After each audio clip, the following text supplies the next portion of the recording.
¿Cómo están todos? Muy buenas noches. Soy Julio Barco y esta noche vamos a celebrar nuestro fin de jornada. Vamos a celebrar el fin de la jornada que inauguramos en todo este mes, en el mes de las letras, ya que ustedes saben que abril es un mes muy cargado, tanto de nacimientos como de muertes y de recuerdos, pues, de muchos autores que dieron, pues, luces a la literatura, ¿no? En este mes de abril, entonces, este mes que es un mes literario, para mí es un honor terminar nuestras jornadas dedicadas, pues, al estudio de los clásicos de la poesía latinoamericana, ¿no? Todos los miércoles de este mes justamente hemos ido estudiando, hemos ido hablando de diferentes autores. Recuerdo que empezamos con Pablo Neruda. Me acuerdo que esa noche, pues, el comentario de Neruda se extendió por casi 2 horas. Luego la siguiente semana hablamos de Gran Vallejo, poeta peruano universal. Y también, pues, en una jornada larga, una jornada extensa. Y hoy día, bueno, y la semana pasada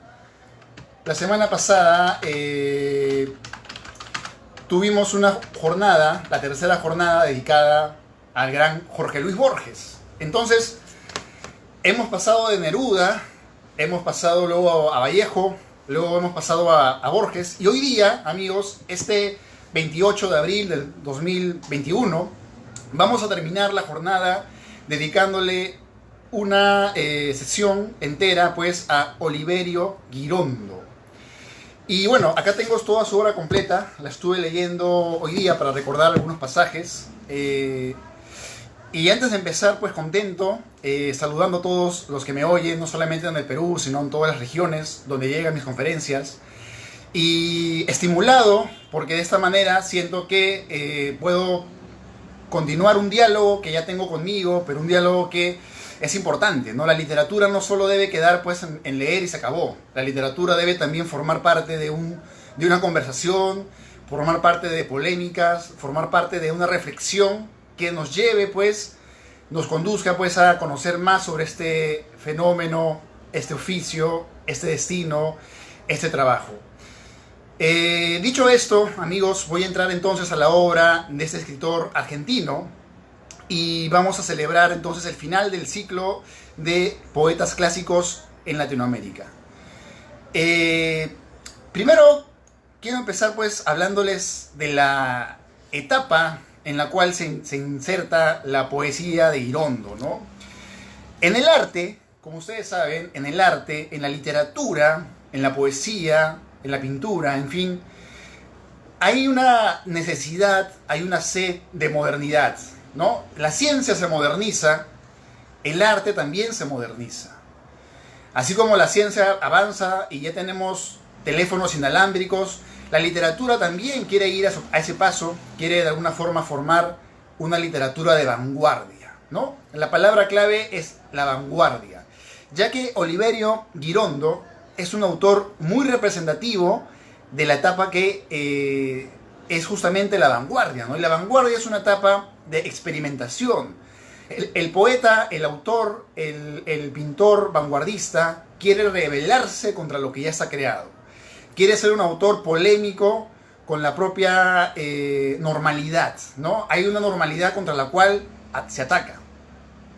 En ese sentido, la obra de Girondo, la actitud de Girondo, su estética, su arte, es la de una persona que asume la poesía como un acto explosivo, ¿no?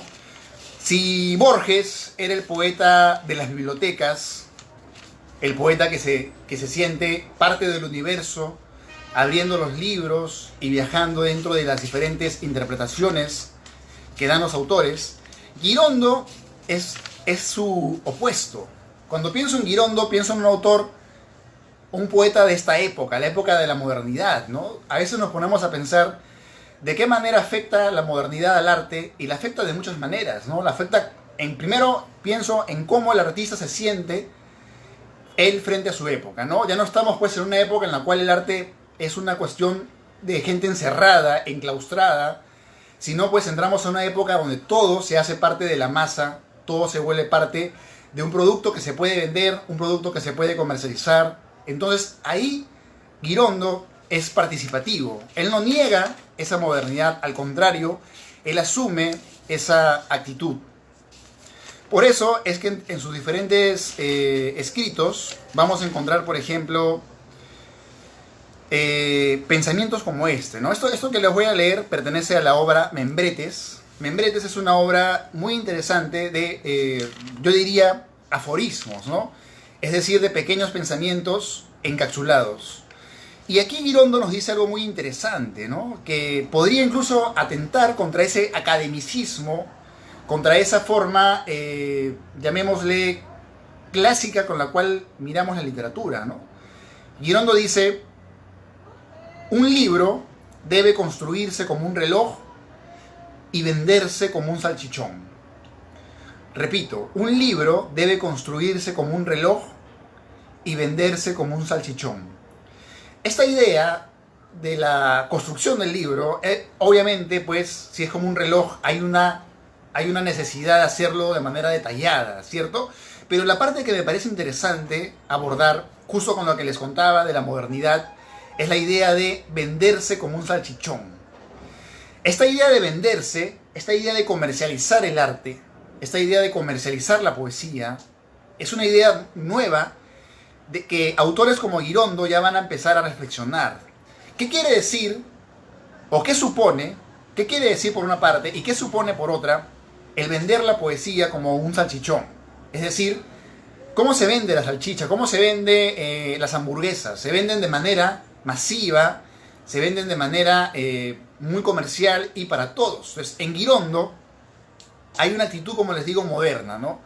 No es el poeta que se encuentra oculto detrás, pues, de una pose, de una máscara. Es el poeta que asume esta modernidad. Ya, vivimos en la modernidad, vendamos nuestro arte como un salchichón, sí, pero también construyámoslo con la agudeza de un reloj, ¿no?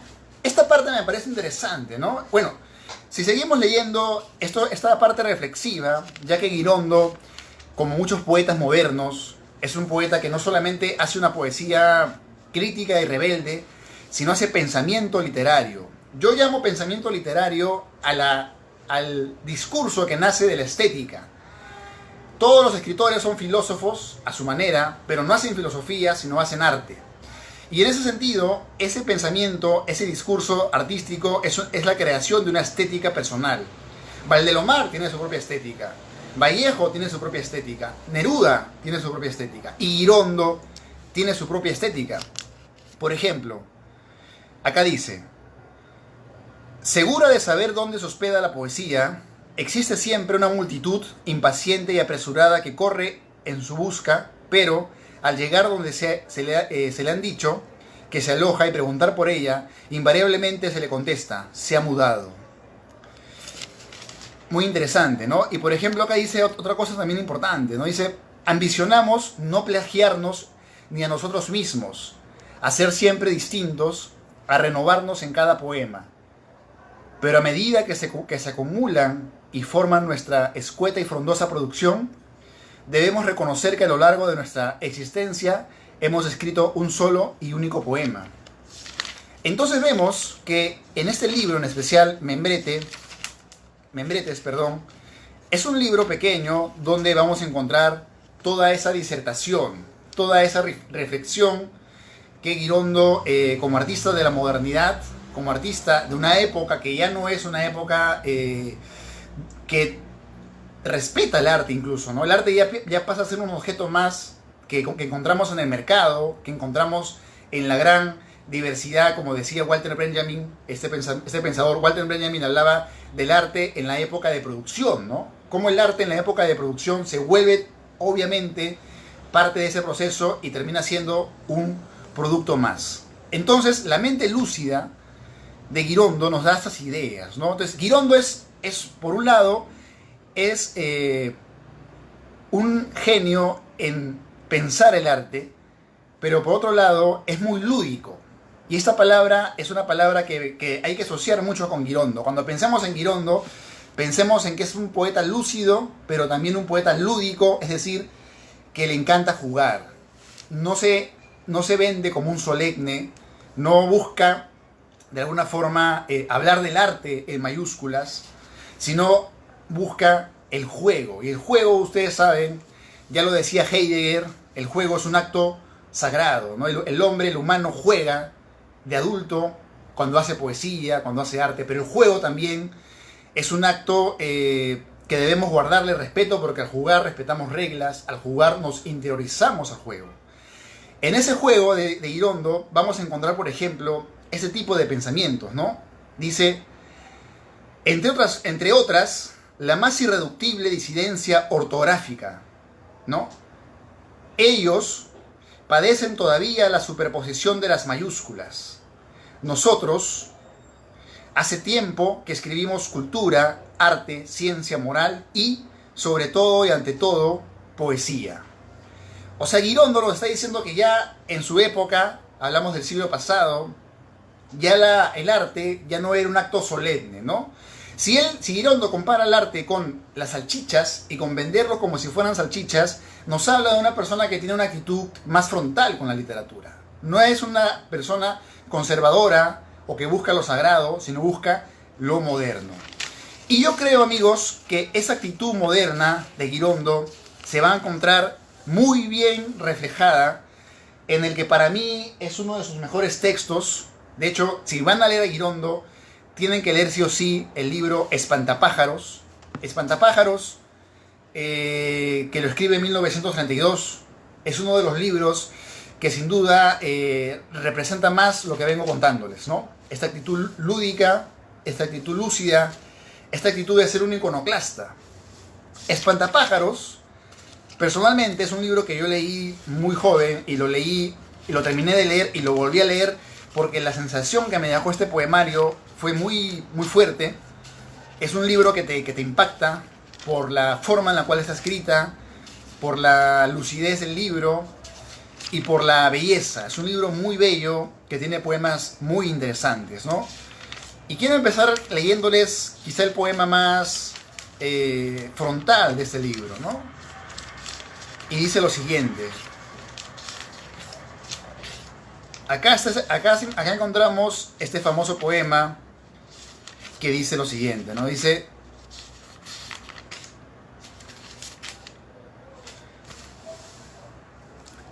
no sé, me importa un pito que las mujeres tengan los senos como magnolias o como pasas de higo, un cutis de durazno o de papel de lija.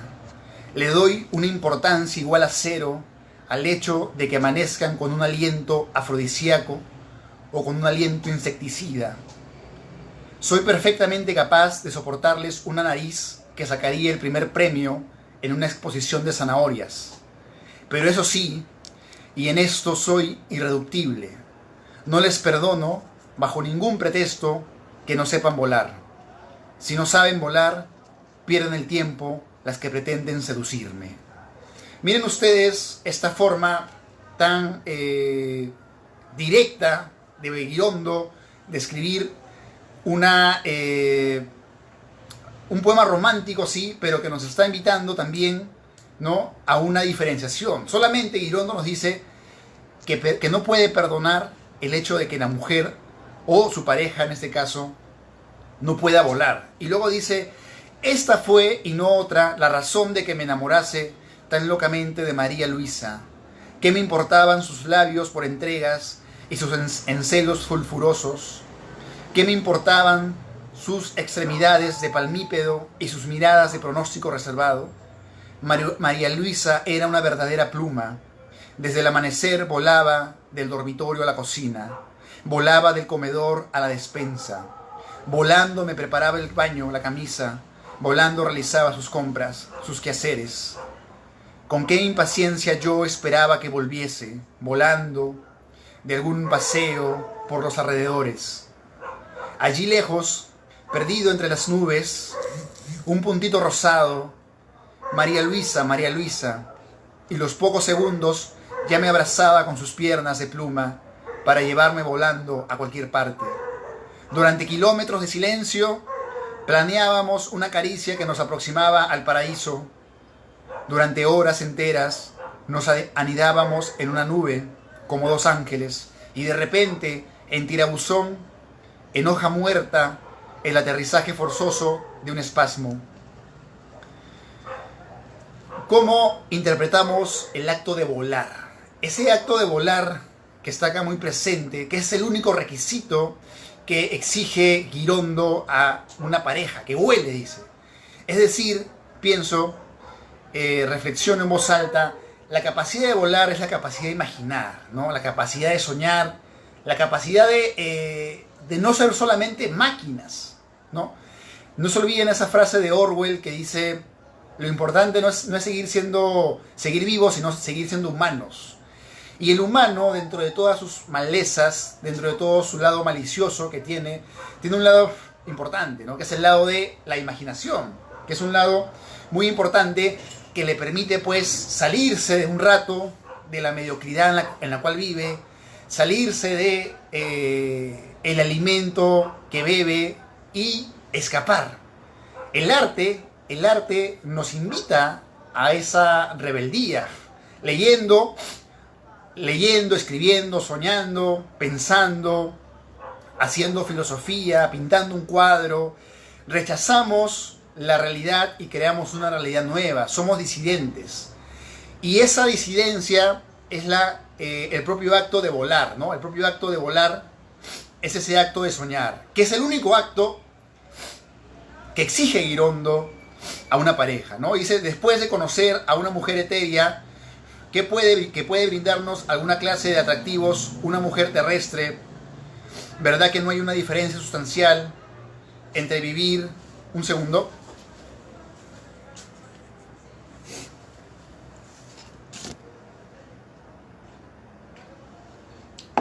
Ya.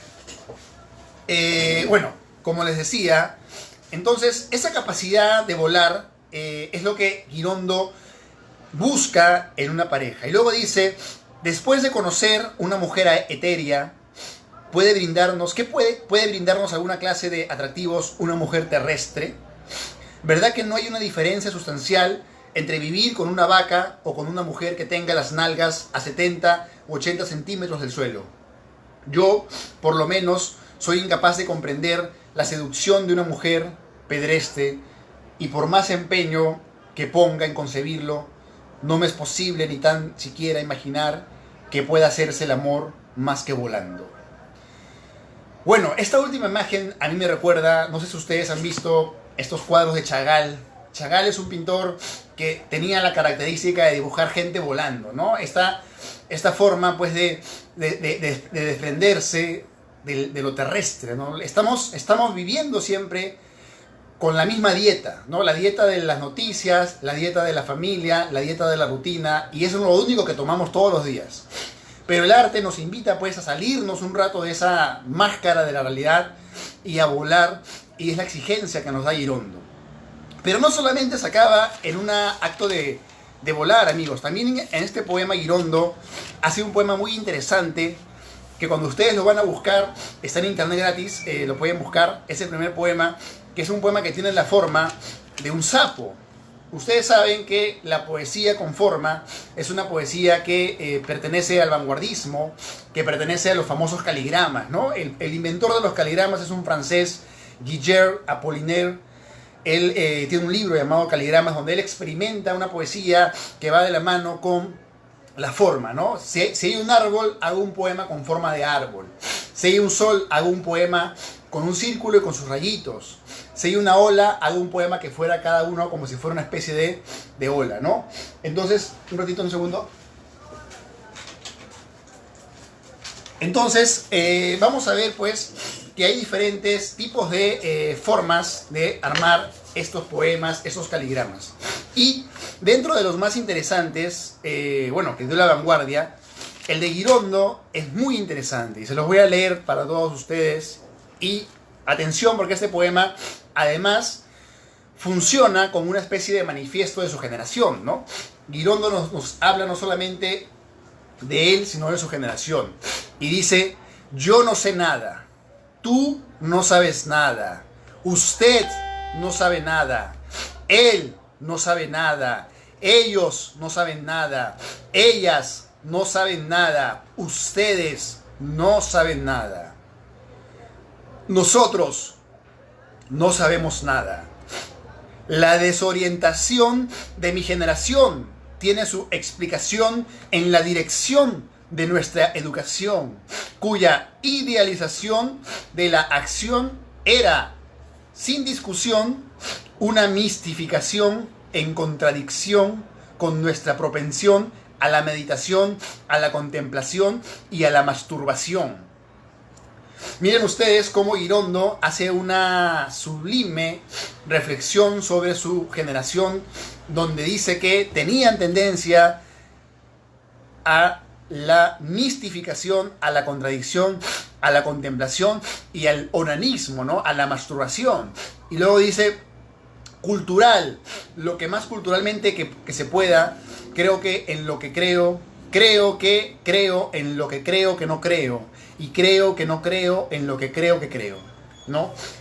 Este poema, y luego ese Cantar de las Ranas, esta última parte me parece un trabalenguas, pero si lo leemos con calma, vamos a encontrar un sentido a esa aparente paradoja o esa aparente incoherencia poética. Dice, creo que creo en lo que creo que no creo, ¿no? O sea, cree en lo que no cree, ¿no? Lo cual es paradójico.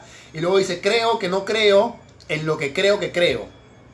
Bueno, o sea, hay una simultaneidad lógica donde Girondo nos está jugando con el sentido de la realidad, ¿no? Pero a su vez, este poema, como les digo, funciona pues como un manifiesto donde critica a su generación por no saber. Ese no saber, ese acto que los lleva pues a la desorientación, ¿no? Entonces, este poemario Espantapájaros, como bien lo llama desde el inicio, espantar aves, ¿no? Pero, a su vez, es un pequeño manifiesto de la libertad. Y no solamente la libertad del volar.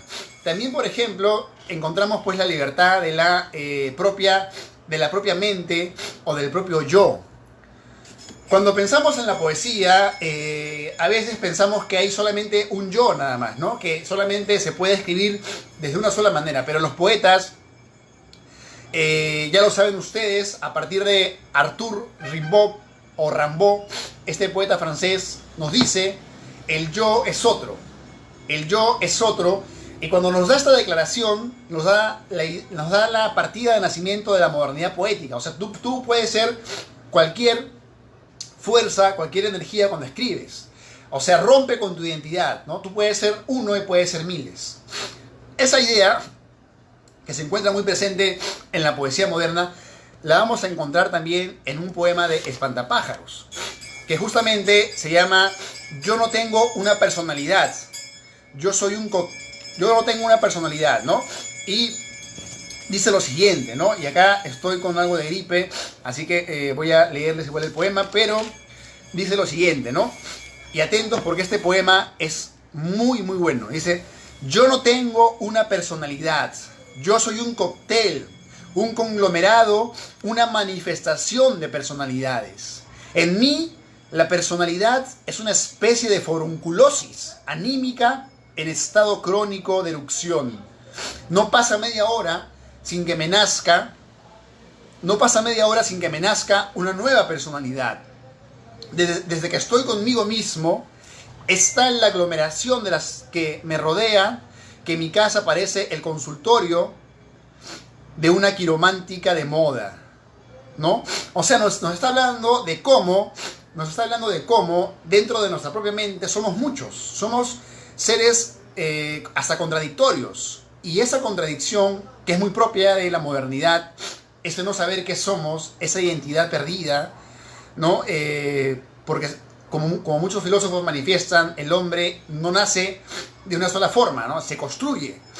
Y en esa construcción somos infinitos, tenemos muchos registros, y luego Girondo dice, Hay personalidades en todas partes, en el vestíbulo, en el corredor, en la cocina, hasta en el inodoro, dice, ¿no? Imposible lograr un momento de tregua, un descanso. Imposible saber cuál es la verdadera. Aunque me veo forzado a convivir en la promiscuidad más absoluta, con todas ellas no me convenzo de que me pertenezcan. ¿Qué clase de contacto pueden tener conmigo, me pregunto, todas estas personalidades inconfesables que harían ruborizar a un carnicero? ¿Habré de permitir que me identifique, por ejemplo, con este pederasta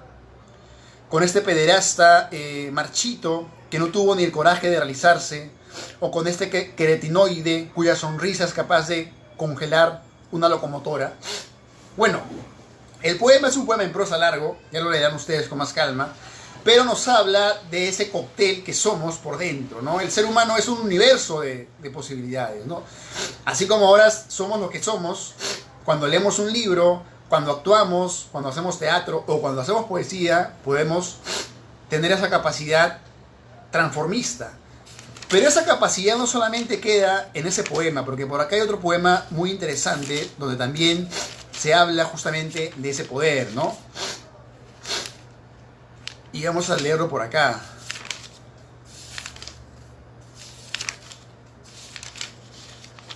Y dice... A ver, está...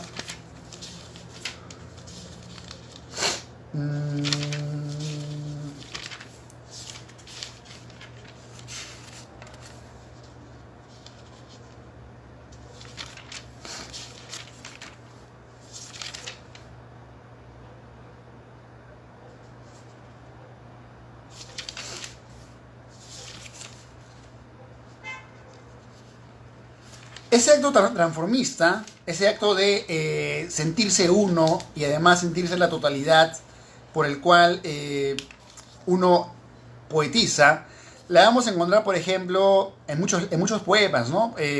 Por ejemplo, hay uno en especial donde él habla sobre que se siente parte del mar. No sé si por acá lo logro encontrar.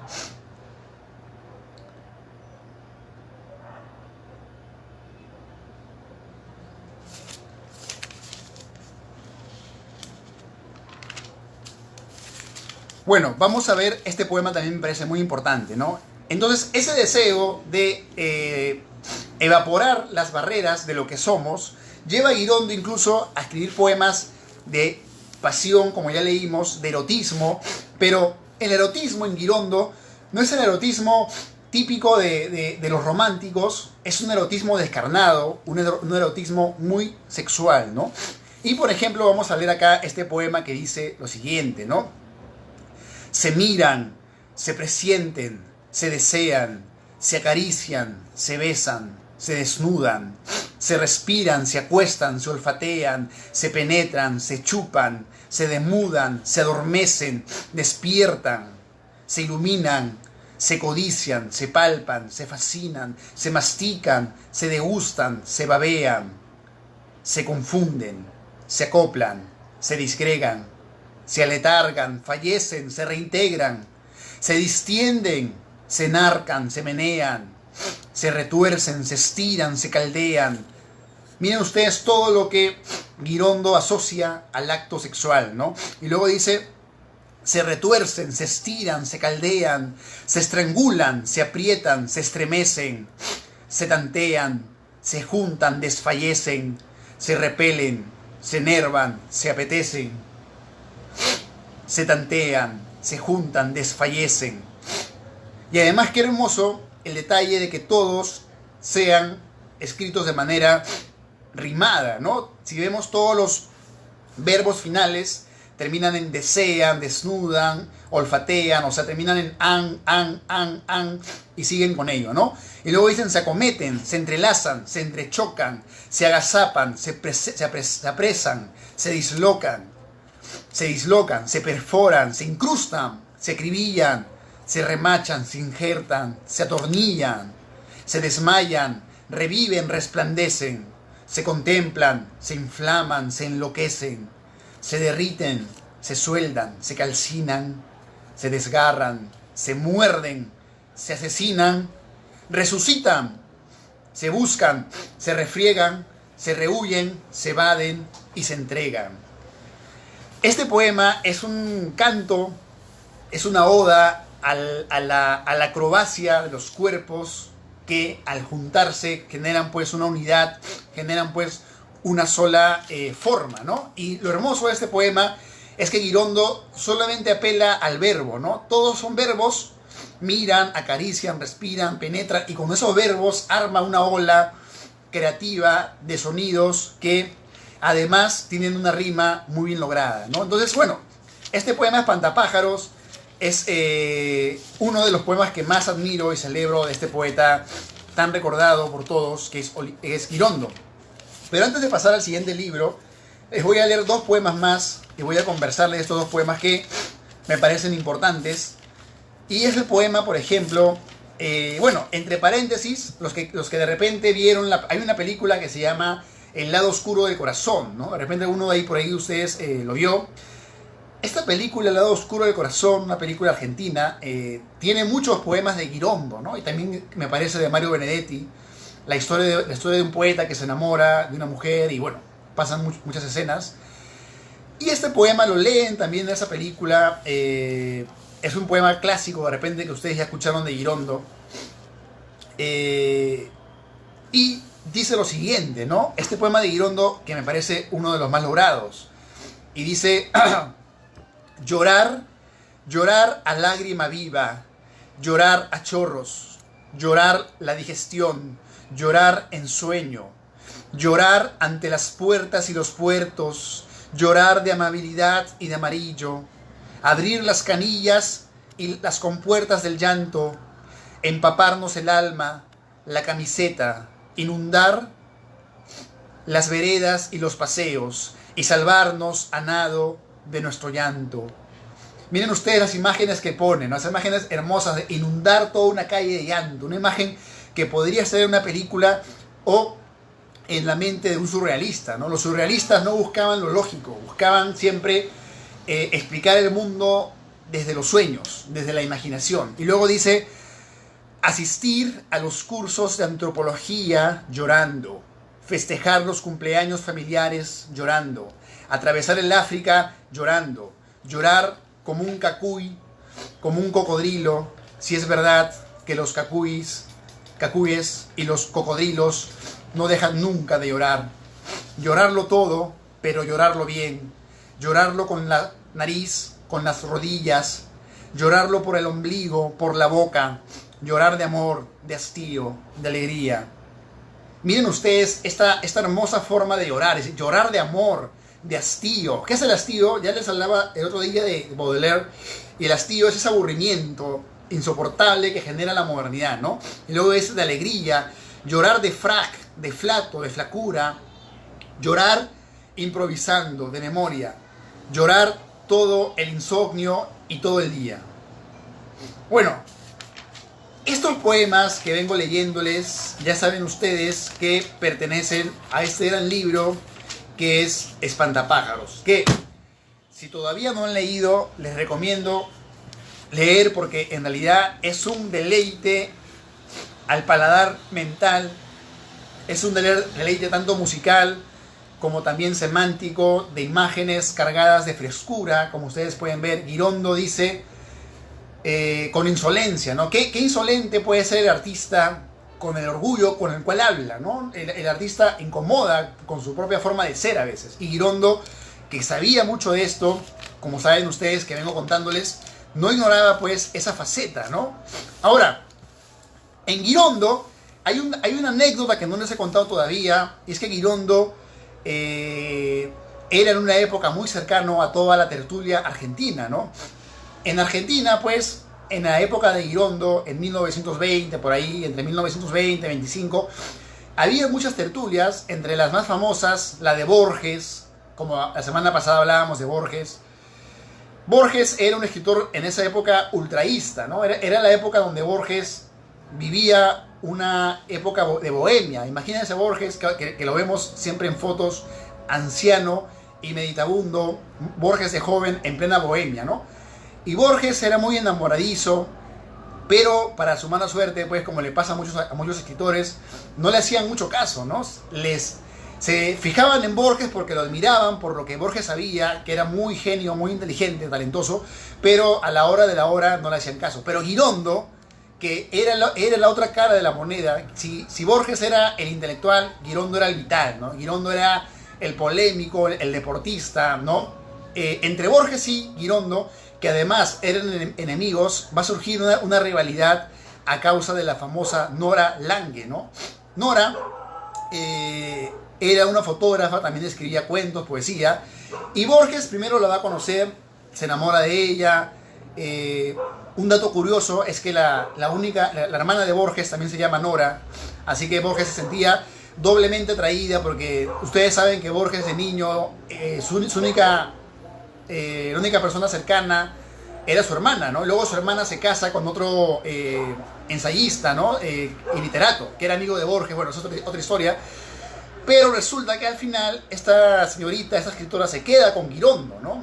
Entonces, Borges se enclaustra, pues, en la tristeza, y Nora se vuelve, pues, la pareja de Girondo. Se van a ir juntos luego de toda una etapa en la cual Borges es el pretendiente, ¿no?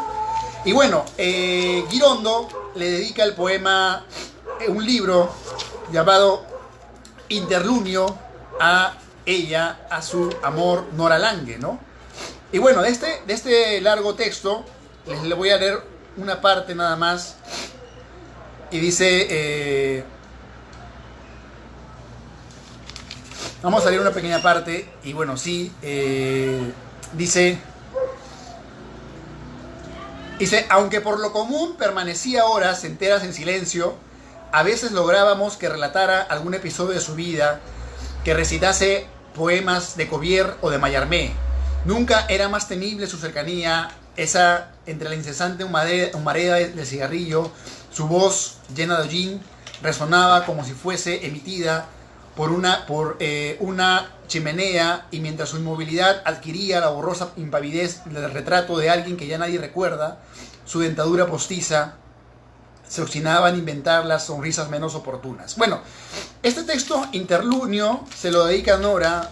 Podríamos pues pasarnos 2-3 horas hablando del texto, pero el tiempo nos apremia, y lo que yo quiero más que nada es darles una síntesis, porque ustedes saben, amigos, que mi última preocupación es que la literatura siga siendo, pues, un acto que encienda, pues, las mentes, y que sea un acto cotidiano, más respetado y más conocido por todos, ¿no? Entonces voy a pasar a leer una parte que es muy interesante, que es la parte que hace en su libro En la Masmédula. Como ustedes saben, y como les vengo contando, la actitud de Girondo es una actitud de vanguardia, ¿no? El vanguardista no acepta el pasado, quiere cambiar el pasado, quiere transformar la realidad con su arte, quiere ser diferente. Borges, por ejemplo, vuelvo a Borges quería ser clásico, ¿cierto? Tú lees la poesía de Borges, vas a encontrar la filosofía inglesa, vas a encontrar a referentes como Stevenson, Schopenhauer, y vas a encontrar toda la literatura clásica. Girondo no, Girondo quiere ser moderno, y en esa búsqueda de la modernidad, que es una búsqueda, me parece, de todos los poetas del siglo pasado en adelante, Girondo nos va a dar su siguiente libro, que se llama En la Masmédula. Este libro, amigos, tiene una forma peculiar de usar el lenguaje, ¿no? Les leo algunos poemas para que ustedes vean de qué manera Girondo escribe este poema. Y, por ejemplo, el poema Milumía, y dice: Milú, miluvidulia, migolosila love, milú tan luz, tan tú que me enlucí el abisma, y desentratelura, y venuasfrodea, y me nirvana el suyo la crucis los desalmes, con sus melimeleos, sus eropsiquisedas, sus decúbitos lianas, y dermiferios limbos y gormullos, milú, muluar, mimito, de monoave, de arrosa, mi pez hada, mi lubicita nimia, ¿Qué significa mi visita nimia, señores? Es pues la forma en la cual Girondo quiere romper con el lenguaje, quiere romper con el decir, ¿no? El decir como tal lo quiere superar por su propia forma de usar el lenguaje, ¿no?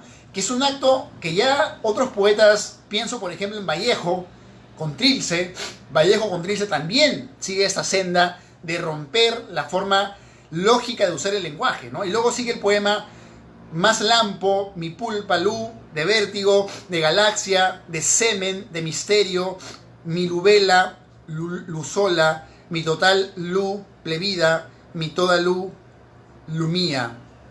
Un segundo, amigos, un ratito.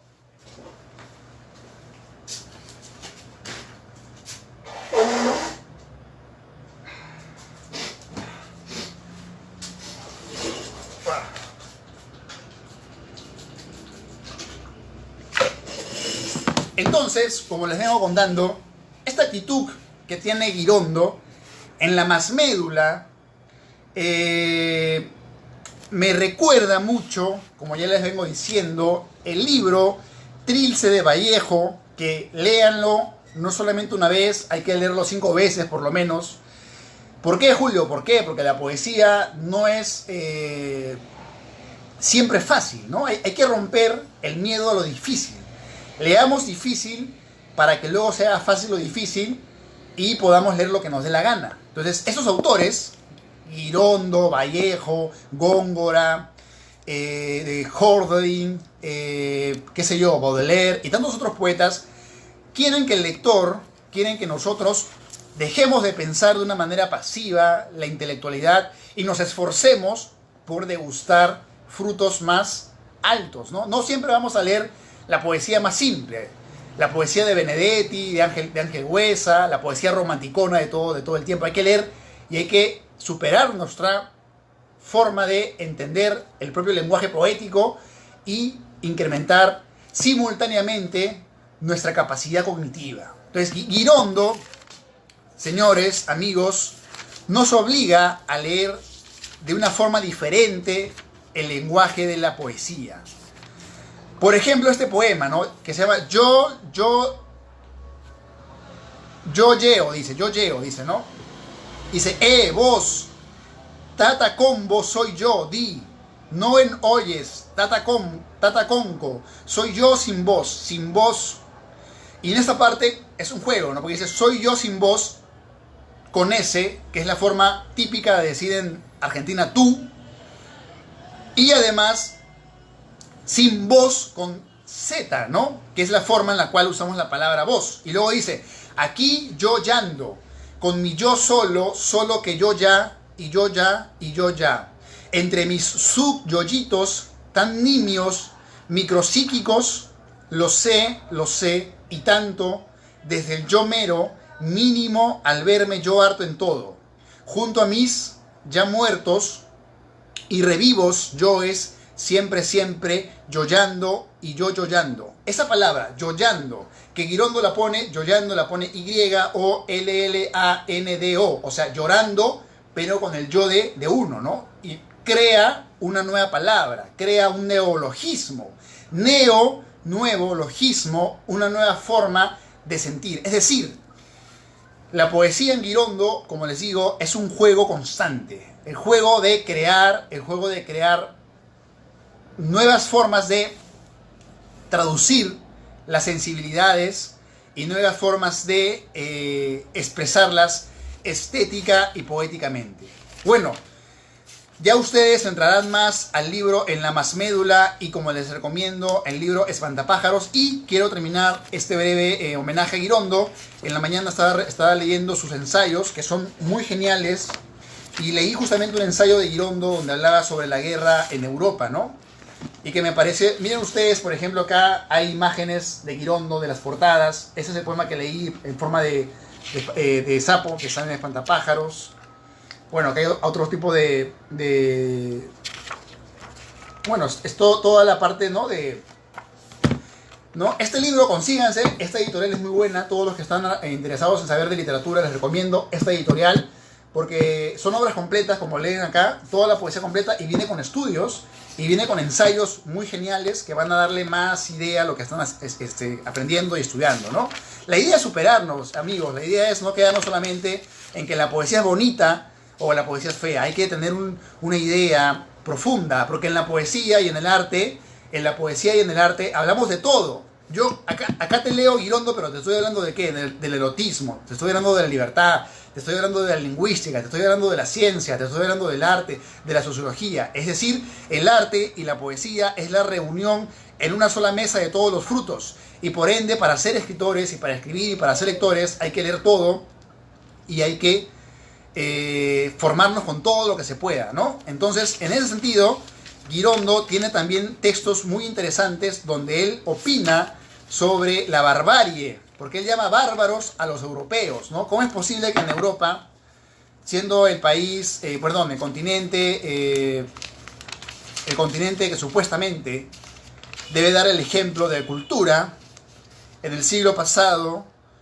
tuvo pues una gran violencia a nivel de guerras mundiales, ¿no? Vamos a ver si logro encontrar por aquí, amigos, ese texto que leí. Acá está. Se llama Nuestra actitud ante Europa, en la página 336. Y toda la literatura, yo pienso, es un deleite si la vemos con los ojos más amplios y nos sumergimos pues en todo lo que nos da, ¿no? Es un gozo la literatura, pero todo gozo no es un gozo simple, ¿no? Es un gozo que también requiere una disciplina, un trabajo. Y acá, amigos, en el último texto que les voy a leer, que se llama Nuestra actitud ante Europa, Girondo hace una interesante exposición de un bárbaro que puede ser la gente que aparentemente vive en el primer mundo, ¿no? Nos dicen que los sudamericanos, los que vivimos en ese continente somos el tercer mundo, pero en Europa, las guerras mundiales, ¿a cuánta gente dejó en la calle? ¿A cuánta gente de manera cruel murió? ¿Cuánta gente de manera cruel murió en esas guerras? ¿Cuántos campos de concentración se crearon por las miradas radicales de algunos contra la población? ¿Y qué dice Girondo? Girondo dice: se esperaba que, hartos de mortandad y de ruinas, los pueblos terminasen por reconocer y arrepentirse de sus extravíos. Cunde, en cambio, desde ese preciso momento, una ola cada día más encrespada de egoísmo y de amoralidad. En vez de tenderse la mano y dedicarse a reajustar conjuntamente el desbarajuste producido por la contienda, las naciones satisfechas se atrincheran detrás de su incomprensión para despilfarrar en cañones lo que les ha reportado su rapiña, mientras aquellas que se encuentran en la necesidad de apretarse el cinturón instauran regímenes totalitarios que acarneran al hombre y que lo supeditan al exterminio. Esta palabra, acarneran, Girondo nos está dando una radiografía de los movimientos totalitarios, sea el nazismo, sea el fascismo, que son movimientos que hacen que todos seamos de una sola forma y perdamos esa individualidad, ¿no? Entonces Girondo está quejándose de manera lúcida de aquella hipocresía de Europa, ¿no? Que se manifiesta como los más inteligentes, pero que en sus actos demuestran pues que son tan bárbaros como cualquiera de cualquier parte del mundo.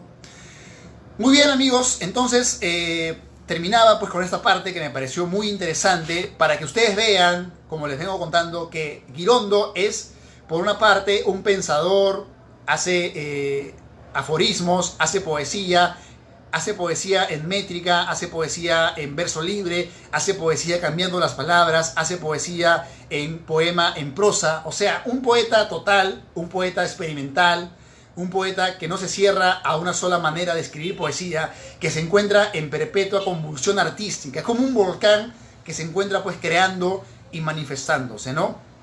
Y bueno, termino pues leyéndoles un poema de su libro, que es un libro también muy conocido, que se llama Poemas para ser leídos en un tranvía, me parece. Ahí por acá la vamos a encontrar. Se llama 20 poemas para ser leídos en el tranvía. Miren, Neruda, ¿se acuerdan que Neruda escribió el poema 20 poemas de amor y una canción desesperada, ¿no? Y bueno, y luego Girondo sacó 20 poemas para ser leídos en el tranvía, ¿no? Es como que ahora tú saques 30 poemas para ser leídos esperando la combi, ¿no? O 30 poemas para ser leídos tomando el avión. Entonces, ¿cómo el poeta usa lo moderno para crear algo nuevo, pero de manera inteligente, ¿no? Y en este libro, que de hecho es uno de sus libros más bestseller, que se leyó mucho en Argentina y en toda América, por ejemplo, nos va a decir lo siguiente, ¿no? El poema Fiesta en Dakar dice: la calle pasa con olor a desierto, entre un friso de negros sentados sobre el cordón de la vereda, frente al palacio de la gobernación, calor, calor, europeos que usan una escupidera en la cabeza, negros estilizados con ademanes de sultán. Vean ustedes las imágenes, ¿no? Justo me venía pensando en algo que decía el poeta Alexander Blok, un poeta ruso que yo recomiendo leer. Se escribe Blok, B-L-O-C-K, es un poeta ruso muy bueno. Y ahora que leo esto de acá, por ejemplo, la calle pasa con olor a desierto, ¿no? Y Alexander Blok decía que la modernidad le regala imágenes al poeta como antiguamente se la regalaba el bosque, ¿no? El poeta iba al bosque y miraba las imágenes, y ahora el poeta de esta época sale a la calle y la calle te da las imágenes, ¿no? Y esto es lo que hace Girondo. Es un poema con imágenes de la calle, con imágenes de la urbe. Y luego dice: plantas callicidas, negras vestidas de papagayo, con sus crías en uno de sus pliegues de la falda, palmeras que de noche se estiran para sacarle a las estrellas el polvo que se les ha entregado en la pupila. Miren qué hermoso, ¿no? La palmera que le saca el polvo de la pupila a ciertas personas. Y luego dice: habrá cohetes, cañonazos, un nuevo impuesto a los nativos, discursos en 4000 lenguas oscuras, y de noche iluminación a cargo de las constelaciones. Bueno, amigos, entonces con esto termino mi rápida y espero sustanciosa exposición de lo que es Girondo. Resumo en algunas palabras todo lo que les vengo diciendo. Girondo es vanguardista, Girondo es lúcido y lúdico, Girondo es experimental, Girondo usa la modernidad para hacer su arte, y además Girondo es un gran crítico de del propio racionalismo, de la vida rutinaria. Los escritores son rebeldes por antonomasia, ya que los escritores en el propio acto de crear arte se están rebelando contra la realidad. Un escritor no tiene que salir a la calle con una pistola y dispararle a nadie para hacer un acto de rebeldía. Un escritor, publicando un libro, hace rebeldía, hace pensamiento, hace ideas y genera un cosmos de crítica y de interpretación que va de la mano con la lectura. Cerrando Girondo, amigos, quiero simplemente cerrar estos 4 seminarios que ofrecí. Durante todos los miércoles llovía por acá, hubo tráfico, hubo temblor, casi terremoto, enfermedades, hay coronavirus, no tenemos tenemos problemas de salud, pero seguimos acá, al pie del cañón, brindándoles a ustedes lo mejor que sabemos, que sé, que es la pasión de la literatura, el amor, el respeto hacia la literatura, porque en la literatura está hecho con pasión, con esfuerzo, y debemos respetar. No me refiero a que nos arrodillemos y prendamos una vela, no, simplemente atenderla como se debe, ser conscientes de que escribir en esta época es difícil. Yo sé que hay muchos escritores en todo el mundo con mucho talento y que no pueden dedicarse a escribir, porque escribir implica tener tiempo, y hay gente que no puede porque tiene que trabajar, tiene hijos, tiene que dedicarse a otras cosas. Yo lo sé, yo a veces lo padezco ahora también, pero a pesar de todo, creo que el arte no debe morir. Creo que en estas épocas de coronavirus, en estas épocas de violencia, en estas épocas de todos contra todos, y donde más impera la estupidez y la mediocridad, los escritores, los que nos gusta esto, debemos salir a la palestra y entregar lo que mejor sabemos, nuestra pasión, nuestra literatura, algunos apuntes, algunas lecturas que yo sé que algunas personas me van a escuchar, no solamente en mi país, sino en cualquier parte. Y así, todos los miércoles les vengo dando este mensaje, estas palabras, sin ninguna vanidad. Yo no sé nada, yo solo he aprendido leyendo, escribiendo, pensando durante muchos años. Tengo más de 15 años escribiendo y pensando literatura, sin ningún ánimo de vanidad, sin ningún ánimo de creerme nada, solamente con la pasión que siempre manifiesto. Entonces, quiero cerrar simplemente este 28 de abril del 2021, mi seminario de los 4 que di para el mes de abril, de los clásicos de la literatura y de la poesía latinoamericana. Como saben, amigos, hablamos primero de Neruda, premio Nobel, hablamos de Vallejo, el gran poeta universal, Made in Perú, pero también de todo el mundo. La semana pasada hablamos de Borges y hoy día terminamos con Girondo, y yo simplemente quiero saludar a todos los que me escuchan, mandar un saludo fuerte y repetirles, decirles, anunciarles que se vienen más talleres, que se vienen más seminarios, que se vienen más libros y se viene más literatura y más poesía para todos en todas partes. Simplemente me despido, pero no para siempre, sino hasta el próximo miércoles, donde vamos a empezar el siguiente mes, nuestra siguiente jornada que vamos a dar para mayo. Me parece que vamos a hablar de Nicanor Parra y de Gabriela Mistral y también de Rubén Darío.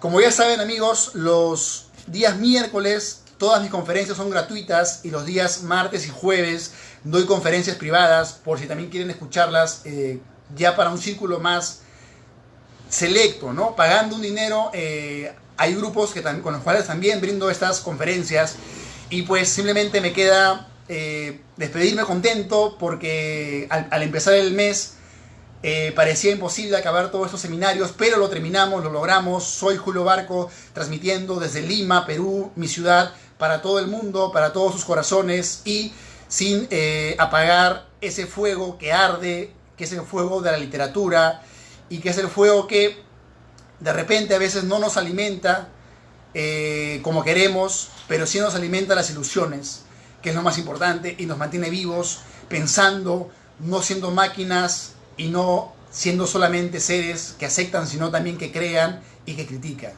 Los invito a que me sigan por redes sociales, que me sigan por YouTube, que me sigan por Google y nos vemos en la siguiente sesión. Soy Julio Barco, Lenguaje Perú. Hasta la siguiente jornada. Nos vemos.